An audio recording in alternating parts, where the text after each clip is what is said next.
Assalamu alaikum wa rahmatullahi wa barakatuh. With you, Khalid Saleh, the president of the media office at the Syrian Coalition. Today's daily briefing for today, Monday, the 23rd of December 2013. Assad's death barrels continue to fall on the city of Aleppo. Activists report that more than 100 civilians were killed yesterday in the city. Human Rights Watch also issued a report on Saturday, the 21st of December, stating that the Assad regime attacks have hit residential and shopping areas, often killing dozens of civilians, either by missing possible military targets or with little indications of any intended military objective in the vicinity. The Assad regime knows very well that Geneva will lead to a transition of power and that it is inevitable for the Assad regime to be removed and that a new democratic era will be established in Syria. These unprecedented and brutal escalation of violence against civilians, the Assad regime is attempting to put the Syrian coalition and the Syrian opposition in a tight corner because if the coalition and the Syrian opposition decide to go to Geneva, that would put them in a very tough situation with ordinary Syrians who are being targeted by these barrels.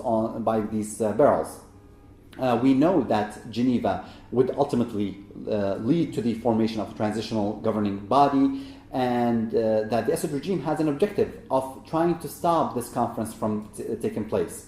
However, after shamefully failing to issue even a presidential statement from the United Nations condemning the Assad attacks by the UN Security Council, our message is very clear to the international community, particularly to the sponsors of the Geneva Conference. How can they guarantee the implementation of the Geneva Communique if they are failing to do much simpler and much smaller actions in the United Nations? How can they guarantee that the Assad regime would adhere to the outcome of the conference? What is needed is an immediate and firm and complete action to stop the mass murder actions against civilians in Syria, particularly in Aleppo and in Homs. We need the international community to act right now to show good faith and seriousness towards the peace conference. Otherwise, it will be very clear to everybody that Geneva is just a mere exercise and wasting time, and the coalition will have to really think very hard about its position when it comes to Geneva.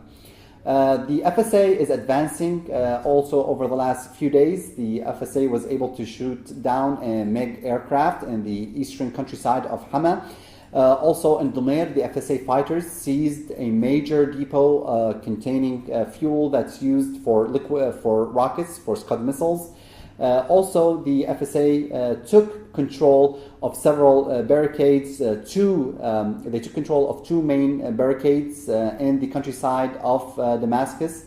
All these advances that are taking place in different areas and the escalation that the Assad regime is having by using explosive barrels continue to show that the FSA is taking the upper hand in the fight against the Assad regime, and that is the reason the regime is escalating its violence. We will continue to monitor the situation very closely and keep you updated. Thank you.